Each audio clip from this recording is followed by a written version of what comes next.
To get started with this tutorial, we need to do two things. The first one is to prepare the wood panel. So I'm using a 12 by 9 wood panel, and it already comes gessoed. But the gesso that they use in these panels, it's a little bit different than the gesso that we can apply ourselves.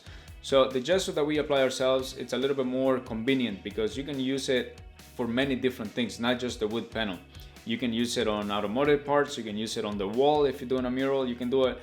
You can use it in a lot of different places, and the surface becomes predictable. You know how the paint behaves on that surface. So that's why I always use my own gesso. I put 3 layers of gesso on these panels, and between every layer I sand them with 180. For the final sanding, I do wet sanding with 400, and that is how I prepare my wood panel. This is very important because I will be using an erasing technique, and I know how the eraser behaves with the gesso, so that's why I'm using that gesso. And I recommend that you get used to that, because as you do paintings, you will know how the eraser or how the paints behave in the different surfaces. Gesso is a very predictable one, so it's always my #1 choice because I can use it through multiple different surfaces. I prime them with gesso, and I know the kind of surface, and I know I can transform the surface to behave like I'm used to. So for mixing the paint, I mix them in these little cups, and for this painting I'm going to have 4 mixtures. In each cup I'm going to drop 15 milliliters of transparent base and 2 milliliters of reducer. Then on the first one, I'm gonna drop 1 drop of black. Then on the second one, 5 drops. Then on the third one, 20 drops. And on the last one is gonna be 40 drops of black. And that's gonna be my darkest color. To mix them, I like to use this tattoo paint mixer. You can find these on Amazon. They're really cheap, and they're really good for mixing airbrush paint as well. So I really recommend it because it will make your life easier, and it's kind of fun to use it too.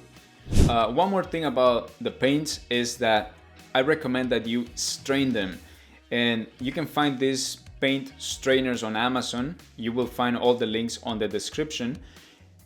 This, I would say, is an absolute must for airbrushing, because sometimes the airbrush paint in the bottle has clumps or has issues. There's a lot of, old paint, for example, will have clumps in it, and it's important that you after you mix them, it's important that you strain them. But not only when you just mix them, as you work through the hours, the paint tends to dry out and develop this film on top. If you add that to the airbrush, it will cause you problems. It's gonna be hard to have the airbrush working consistently. So I recommend that you continue to strain the paint. As you find that the paint is not spraying properly, you may need to strain the paint as you go along. So that's pretty much everything that we need to do to prepare for this painting. Now let's get started on the painting. The stencil that I'm using here is the simplified HD Stencil version. There are 2 versions for this stencil. There is the photorealistic stencil and this simplified version that I'm using. Both of them are the same size. You can buy whichever you prefer. I believe that the photorealistic stencils are a little easier to work with, so if you find it a challenge to use the simplified version, you can try using the photorealistic one. And what I'm spraying here through the stencil is the medium mixture, the one with the 20 drops. I could have sprayed it a little lighter probably, but definitely not darker than that. The flower, if you pay attention, is quite light, so I don't want to spray it with pure black. It would be too dark. So that's the result that I get from the HD stencil. So now what I have here on the airbrush is the mixture with 1 drop. So when painting something very light like this with transparent colors, I like to start with the lightest color, and in this case is the one that I mix with 1 drop. And because I'm just beginning on this painting, I'm also testing different things to see how they work. For example, I was testing the erasers, and I was also testing the paint with the brush to see how that would react. Out of the two, I prefer how the erasing works, but I will also be adding paint with the brush on small details later on. In the beginning of the painting, I always do that. I always test, I always have a few minutes of like testing out different things, testing the paint, see how things are flowing, how fluid my paint is. It's a little bit of like discovering what I'm dealing with at that point. And my one drop mixture is quite fluid, so it's easy to run. So when I spray, I try to do minimal spraying and also like be accurate. But with this one drop mixture, I'm also trying to recreate some of the texture that I see on that petal. And the texture is pretty much like lines following the contour of the petal. On the reference image, you can see that those areas are a little darker. However, in my painting, I don't try to go for the darkest part all at once. So the incorrect way of doing it would be to go and do the darker areas first and then try to airbrush the lighter parts.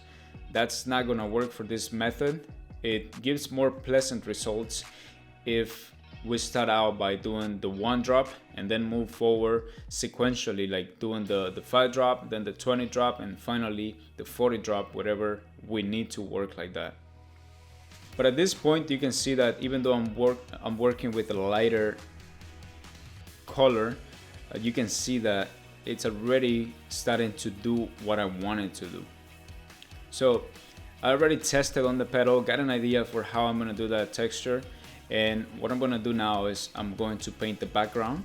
And I'm just using a big bristle brush just to throw some mess all over the background, just so that it's not stale, it's not too plain. The way I did this background is I painted the background with a brush.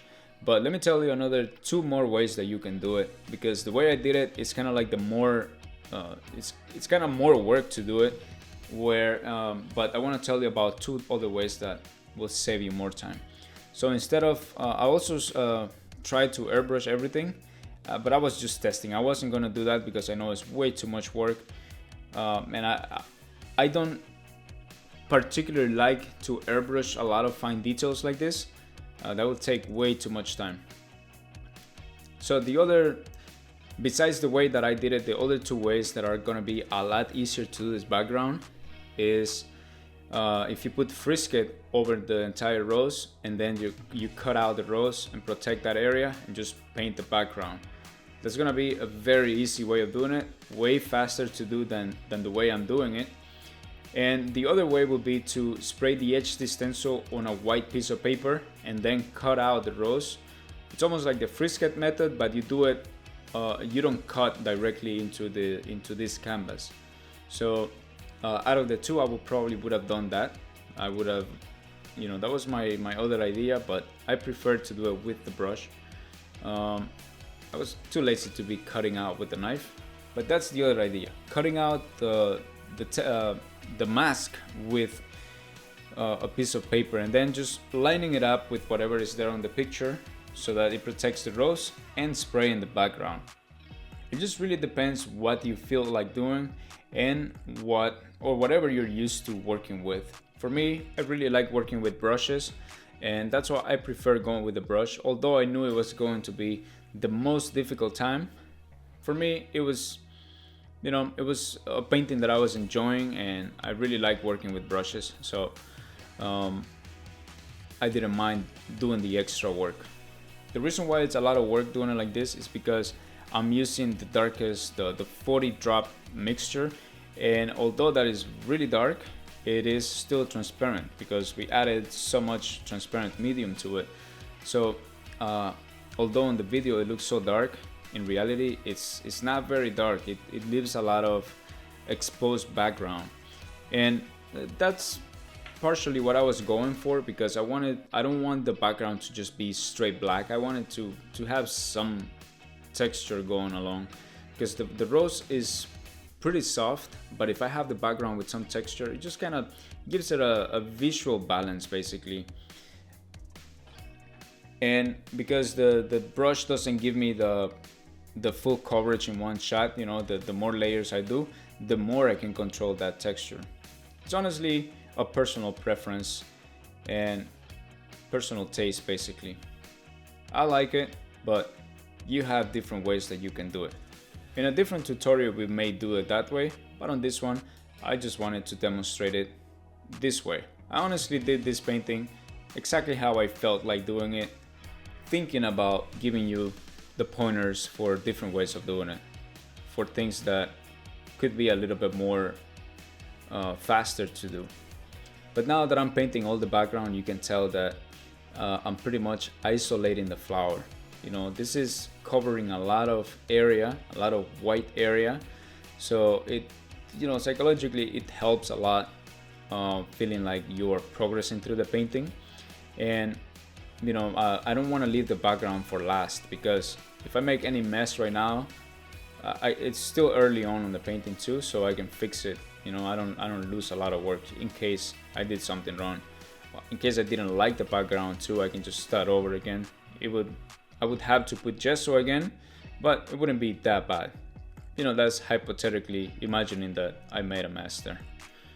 But now that the background is all cut out, basically I have isolated the flower. I'm using the 40 drop and I'm just painting all the dark areas. Remember how I told you I do the light, I go from light to dark, I begin with the lightest first?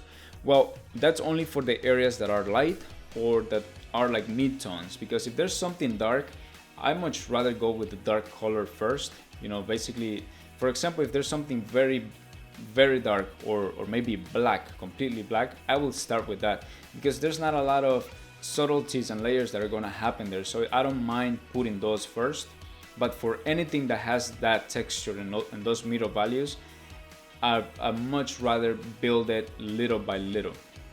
If you notice, I'm not shading with that 40 drop. I'm shading that leaf back there just to test it, because it's going to be really dark. But for the most part on the other petal, I didn't do anything.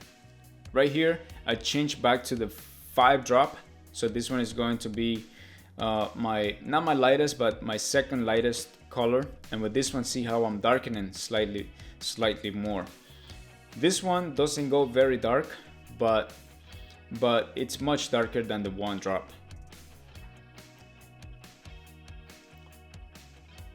And to do the texture, I'm pretty much just doing lines that are not perfectly one-to-one to the reference photo, but it kind of mimics the line patterns that are going across.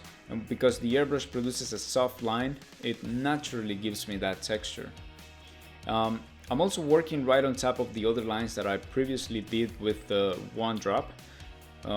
And that's the advantage of starting very light, because for any reason my lines didn't look right, they didn't curve properly on the petal, then I could easily just, you know, change it a little bit. But if I start out this dark, I'm already committed. So right here, I think I've changed to the 20 drop. This one is slightly darker, and I'm also painting the shadow on this petal. As you can see, the petals are usually lighter on the outer edge and darker in the inner edge, where they kind of fold into the flower. And with the eraser, this is a Faber-Castell eraser. This is a sanded eraser, which is very coarse and it kind of rips the paint. So I'm erasing with it, but I'm being very light. On the gesso, those erasers don't really scratch so strong. I don't know if you know, but when you scratch on synthetic paper, for example, the paint just rips completely. On gesso, that's not the case. On gesso, it's a little of a softer erasing. It's a little harder to remove the paint, but that's also an advantage on something like this, because it's soft. This whole flower is soft, so any scratching that I do is also, I want it to be soft.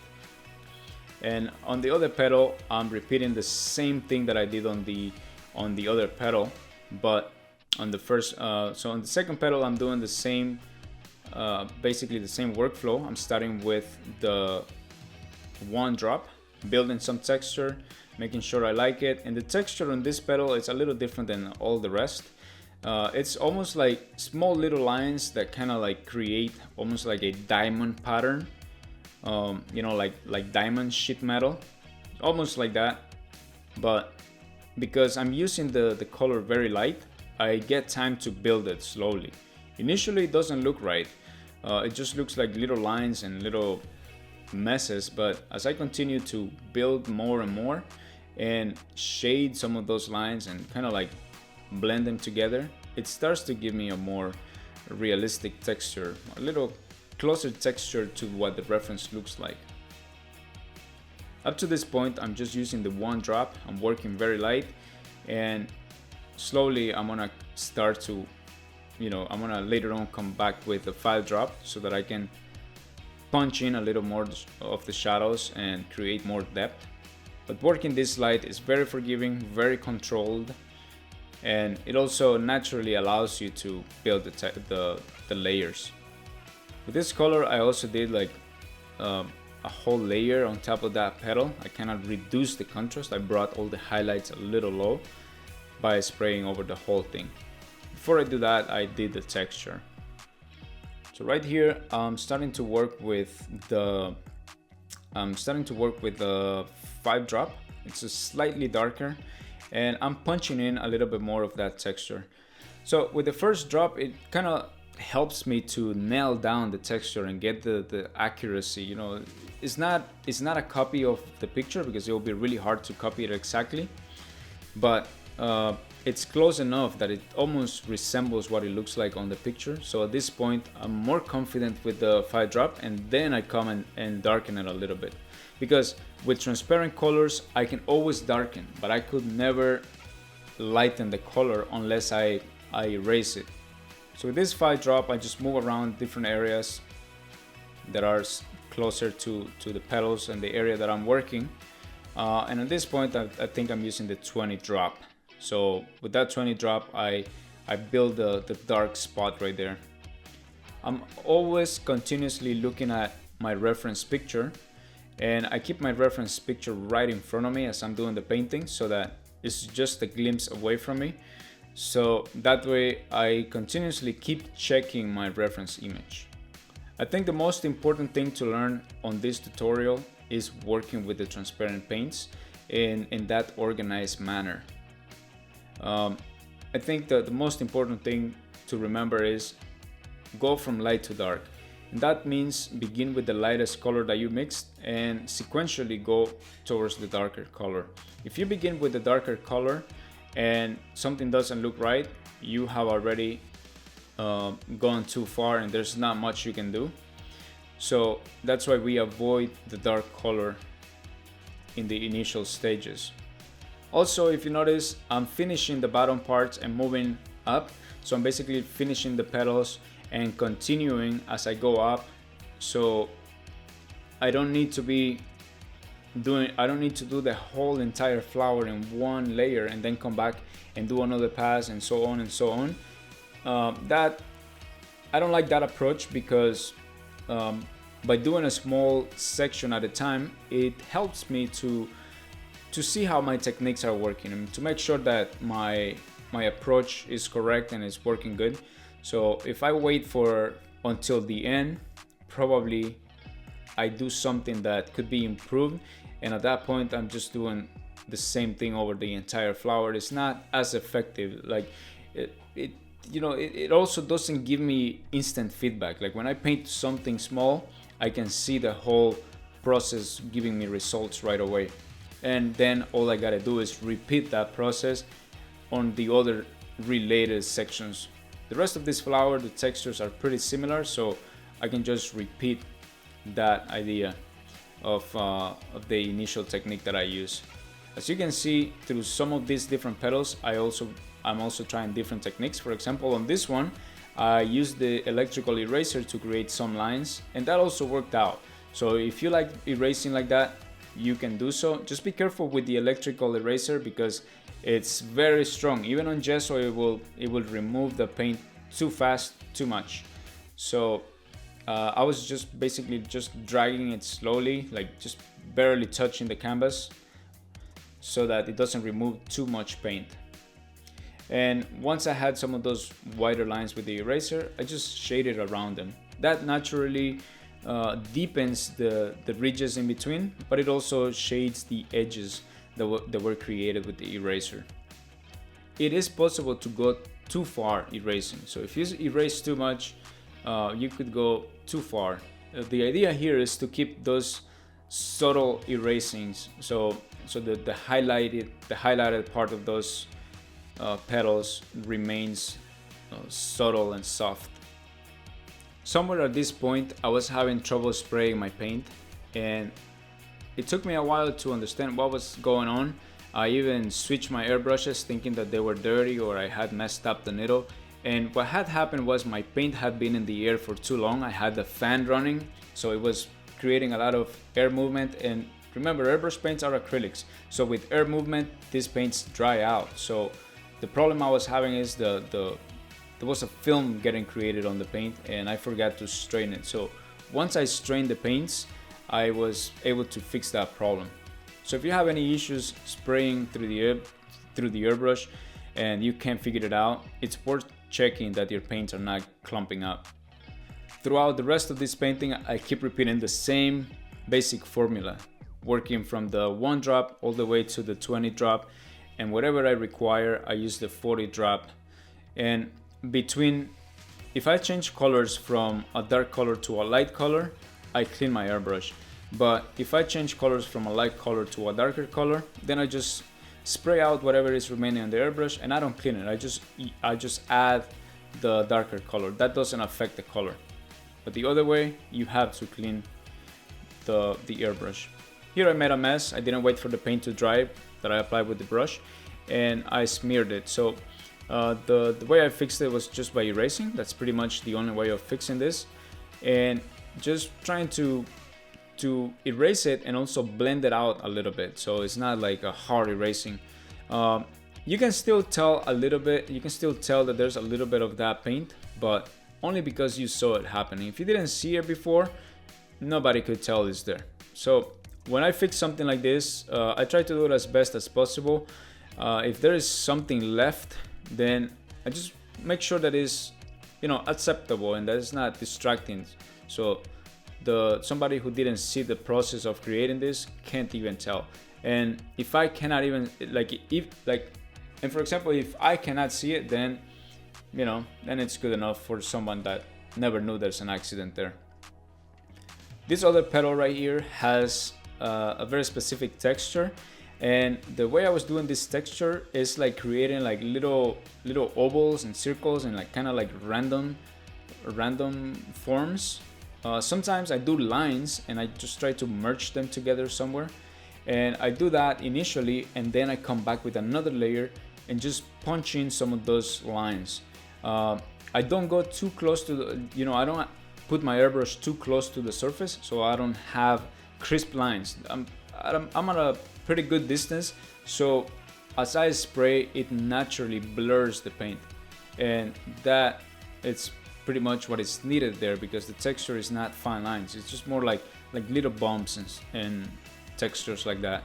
In the bottom of that petal, I was using initially the 1 drop and then the 5 drop and then the 20 drop, but as I went upwards, I was using more of the lighter colors, and I believe throughout this petal I used the 5 drop. So it's not always necessary to go all the way to the 1 drop. For that, you need to look at the reference photo and see how light you need to be on that area.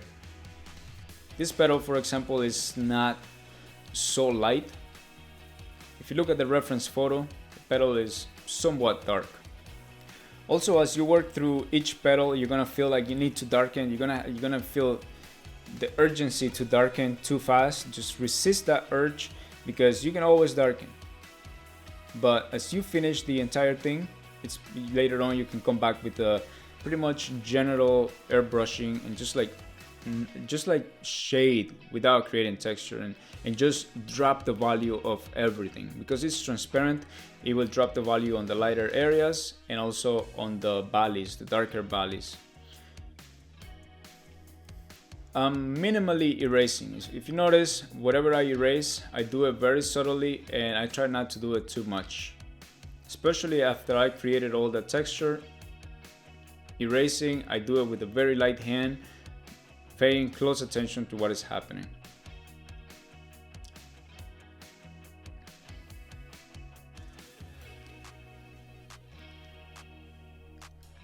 The edges of my painting are still like very rough, so whenever I can, I also spray on those outer edges so that I can kill some of that texture. If I left that texture too strong, then it will be too distracting for the final painting. At this point, I have a lot of overspray on this upper petal, and I take advantage of that overspray and just create some texture by lightening that area with the pencil eraser.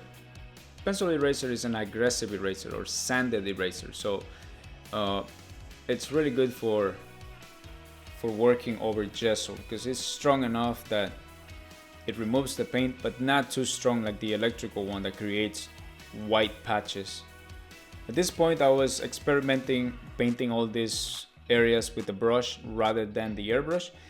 The advantage is that it gives a lot more control, hence more speed, because you don't need to be too careful spraying it. With the brush, you always get a whole lot more accuracy. And now I'm using, this is not the pencil that I was showing you there is a soft eraser. It's not very aggressive and it takes a lot of effort to remove some paint, but it helps removing paint when you need to remove just a slight bit. It's almost like the airbrushing version for lightening, but not as effective. It takes a lot of effort to lightening the areas. As I work on that leaf behind there, I'm pretty much using a 20 drop at that point, and the reason why I'm doing that is because the value on that leaf is pretty dark, so I know that that whole thing needs to be dark, so I can afford to work dark on that area. Also, I don't care about doing too much detail on that leaf, so I did all of it pretty much with just the 20 drop. See the subtle erasing that I can do with the soft eraser.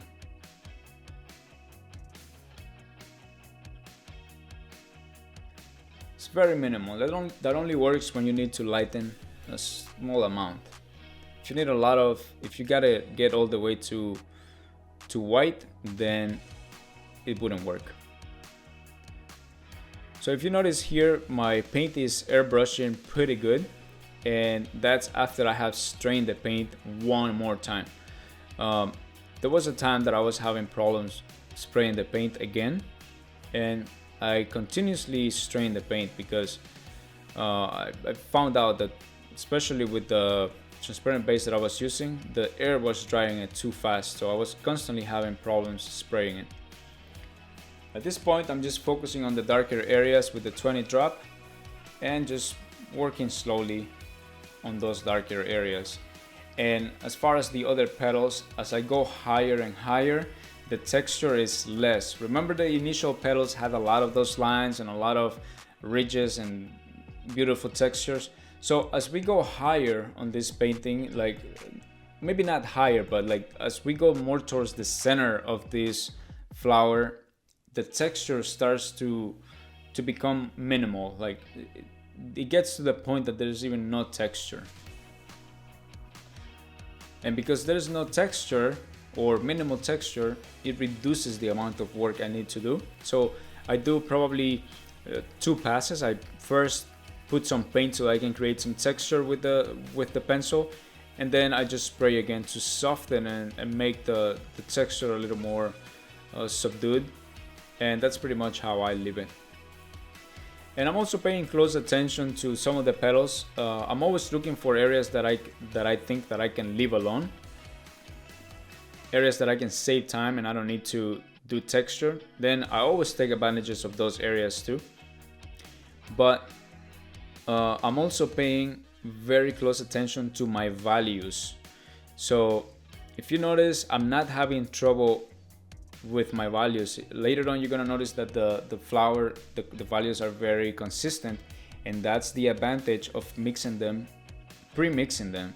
So I know that my 1 drop would always be that value, and my 5 drop would always be that value. So because I set a threshold in the beginning by mixing the paints, then it's so easy to control the values throughout the painting. Here I'm just testing how the paint works on this bottom leaf. So I'm never scared to experiment in my painting. Sometimes I have an idea and I test it, and just to see how that would work. If you notice that I'm working with a micron airbrush, it's not required. I actually was working with an Eclipse earlier, and both of them work fine.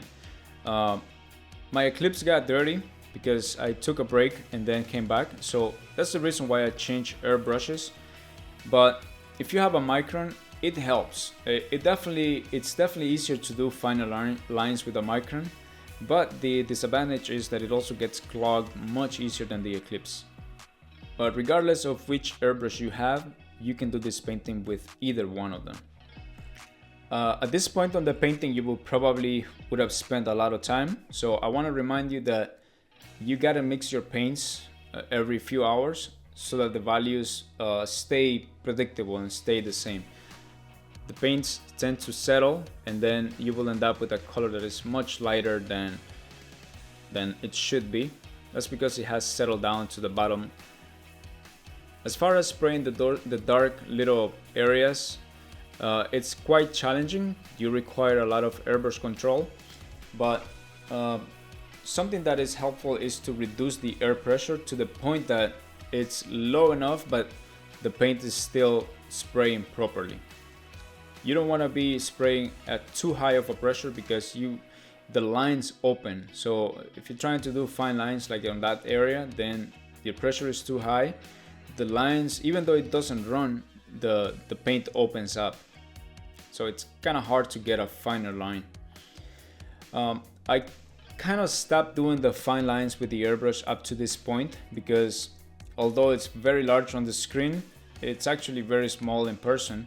And at that point, I was kind of at my limit of how fine I could get. So eventually I switched to doing the lines with a small brush. If you notice here, I'm still using the eraser to clean up edges where I see lighter parts, but I'm not really creating any texture. At this point, I'm just basically enhancing the contrast, just increasing the value in some areas that got too dark and I need to bring the back a little more. Here I'm just adding white to the very edge of these petals, and at this point it's more like a practice because that's something I'll be doing later on too, so I'm just kind of testing it here and there. That's something I was gonna leave towards the end, but I just wanted to experiment and see how it worked. So right here I'm using a 20/0 brush. So these brushes are very tiny. They're used for working on models, and you can find them on the link below so you can see the brushes that I'm using. But this brush it's beautiful. It's like such a pleasure to work with because you get such an amazing precision. Sometimes you even feel like doing everything with this brush, like retouching all the edges, just because it gives you insane precision. It just feels so good. But what I'm using there it's the same airbrush paint. Basically the 20 drop and the 5 drop is what I'm using, as well as the 40 drop. But for the most part, I'm using the 20 and the 5 drop. Like that's the 5 drop. When you apply those mixtures with the bristle brush, they kind of act a little darker than the airbrush. So the technique I was talking to you about earlier of making paper cutouts with the HD Stencil, I just wanted to show you that here. You first spray the stencil on a piece of paper and then cut out whatever areas you need. You can always make perfect shields doing it this way. I didn't want to do it like this through all the petals because of preference, but if you prefer, as I'm demonstrating here, you can cut out every little piece that you may need or you're having trouble with, and you can just use it as a shield like this. They're really easy to position, and because they are made from the same HD stencil that you're using, it's very easy to line it up and fit it exactly the same way that it needs to be. So this is really basically, a lot of people like working like this. It's really personal preference. It does help, there's nothing wrong with that. It's just I didn't want to do the rest of the flower like that, but I just wanted to show you. So as you can see here in the very nucleus of this flower, the very center of this, I'm just using the one drop to darken the whole thing in general. It's, you know, I'm just shooting everywhere because you know, all that area is pretty much that value, and later on I will add some highlights and a little bit of erasing to lighten those colors. But instead of doing one by one, I just spray that whole thing because it's really it's very small and it's really difficult to do one at a time. And then with this 20/0 brush, which is super fine, this is a liner brush, by the way, I don't know if I mentioned it. It's very precise. It's it's such a pleasure to work with it. Like, you really gotta try them. It's an insane precision, and because we're using the same airbrush paint, the paint flows beautifully. So with that, I'm able to take care of all those little edges for the petals, and I'm constantly switching back between the 20 drop and the 5 drop. I don't think in many areas I use the 40 drop with this brush, because when you apply this paint with the brush, it just puts it much darker. So it's better to start light and then darken if you need to. If you have a look at the entire flower, it almost looks done at this point. That's because we are very close to finishing this. And at this point, like, I'm looking at different areas, and at this point, because I have outlined them with the brush, it's much easier for me to tell where I need to darken, where I need to separate them a little bit. And by shading the bottoms of them, like, I'm always shading the bottoms, never the top. Towards the top, these little petals become lighter, and on the bottom they are a little darker. So constantly paying attention to that. And because these are pretty much the final steps, you know, I don't want to rush them, just want to have a controlled spraying, slowly and carefully. And at this point, I, you know, same recipe as I did on the bigger petals. I started with the 1 drop, moved to the 5 drop, and then came back with the 20. And now at the very end, I'm coming back with some 40 drops. That's my darkest color. I never use straight black. I never used it through this entire painting. It was always the mixtures that I showed you. So I tried doing some erasing in some of these petals with the hard eraser, but nothing worked. So as I predicted, I was going to be using the brush with the paint for these very sharp edges and very small edges. I'm using straight white. I didn't want to reduce this too much, but I added a little bit of water just so that it flows. So I didn't use airbrush paint for the white, but if you have airbrush paint and white, you can also use that. And you just want to, like, hint at the edges. You don't want to completely paint every single edge, because that's not what we're after here. We're after just a little highlight here and there. And then with the airbrush and the 1 drop, I darken the white basically, just to bring it down a little. And now for the leaves, I'm not gonna spend too much time working on the leaves because they're not that important. They just add support to the rest of the picture. And with the 5 drop, I'm just basically spraying through the entire leaf. If you notice, I did like a completely global adjustment on the leaf, and I spray solid on top of it. Basically what I'm trying to do there is I'm saying, like, okay, this is as bright as this is ever gonna get. You know, there's not gonna be any highlights lighter than that, except for the stem, where I'm doing just a little line there with the electrical eraser. Other than that, I don't do any other erasing that will lighten larger values there. So now with the 40 drop, I come back and just shade one side of that stem, And with the blade, with the knife, I'm doing like small little lines on the leaf, just pretty much as a genetic leaf, just doing a few hints of details. And I'm not really spending too much time. I probably did that in less than 3 minutes. It's just a very loose kind of painting on that area, just hinting at small highlights and stuff and all those little veins that the leaves usually have. And now that I have that bit of texture, I come back with my 40 drop, and with the 40 drop I just do a little bit of shading on the leaf and just do like where I see it, and then I do a general shading, just basically an even coat through the whole thing. I don't want to completely darken everything, but by spraying the whole thing, it darkens everything evenly. First I do the control shading, and then I darken everything generally. And that's pretty much everything for the painting on the flower.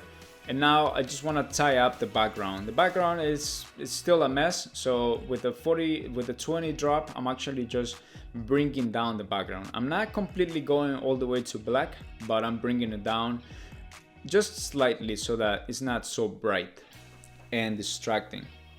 And for my final touch, I use this varnish. This is a satin varnish made by Liquitex, and with a bristle brush, with a large bristle brush, I put about 3 coats of this stuff, actually 2 coats of varnish.